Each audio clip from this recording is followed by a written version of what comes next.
Gagal itu nggak masalah, jadi gagal tuh biasa. Orang namanya fresh graduate, gagal tes kerja itu ya banyak. Tapi jangan gagal terus, kalian harus terus survive dan kalian lihat kenapa sih kalian bisa gagal. Nah, pelajari terus dan akan sampai di satu titik kalian akan berhasil terus.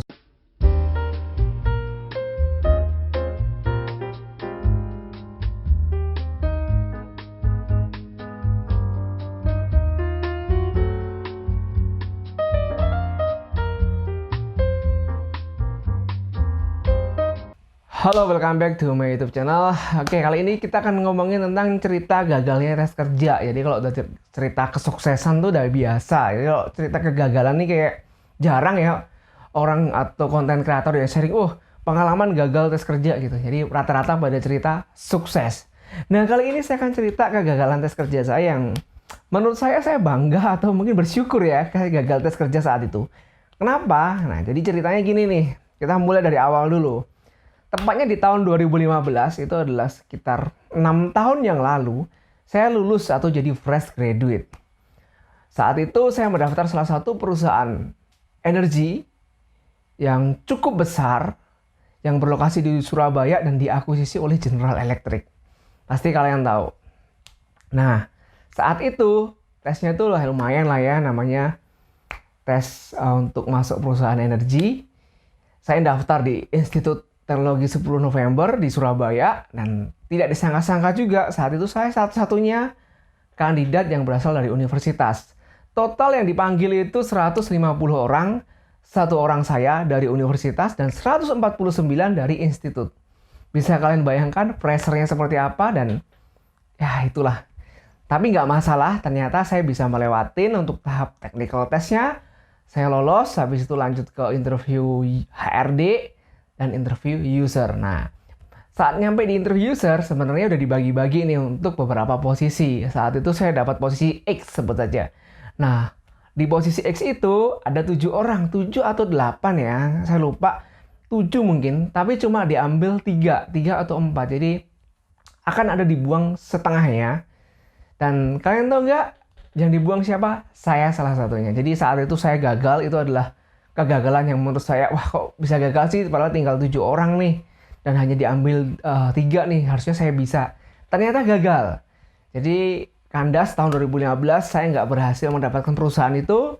Ya, it's not a big problem for me. Akhirnya saya tetap lanjut ikut tes beberapa perusahaan, A, B, C, D, E. Dan akhirnya saya keterima juga di perusahaan lain. Saya bekerja.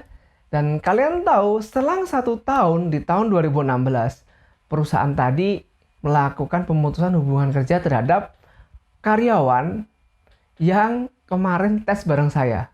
Jadi ibaratnya tuh kayak teman-teman tes saya yang diterima saat itu tuh pada di layoff gitu. Karena saya baca-baca ya, untuk detailnya saya nggak tahu. Perusahaannya udah mulai fokus ke renewable energy dan dia udah mengurangin core bisnis di bidang boiler gitu. Jadi dia itu tuh kayak fabrikator boiler yang cukup gede dari Perancis kan. Nah, dia mengurangi itu dan akhirnya ada beberapa efisiensi yang dilakukan. Akhirnya beberapa teman saya, nggak berapa sih, semuanya mungkin ya, yang diterima saat itu pada di layoff. So, ada sesuatu yang dapat kita pelajarin di sini. Ketika kalian gagal dalam suatu rekrutmen, itu bukan berarti kalian nggak bernilai, tapi memang itu bukan saatnya kalian bekerja, bukan tempat yang baik untuk kalian bekerja. Jadi terus jadikan motivasi ya kegagalan itu, karena kalau orang yang nggak pernah gagal itu nggak pernah ngerasain gimana caranya harus bangkit dari rasa kayak rasa susah gitu. Jadi kalau orang sukses terus tuh kayak nggak asik gitu. Kalau orang udah pernah ngerasain gagal, dia tuh udah pernah ngerasain jatuh, dan ketika dia berhasil, itu kayak ada self reward yang lumayan gede banget yang dia rasain. Jadi kalau kalian saat ini kalian gagal nih di psikotes, kalian gagal di interview atau mungkin medical check up, ada sesuatu yang bisa kalian pelajari di situ, dan ada sesuatu yang baik yang mungkin belum kalian bisa lihat saat itu. Oke? Jadi tetap keep positive thinking tentang apapun yang terjadi pada saat proses rekrutmen.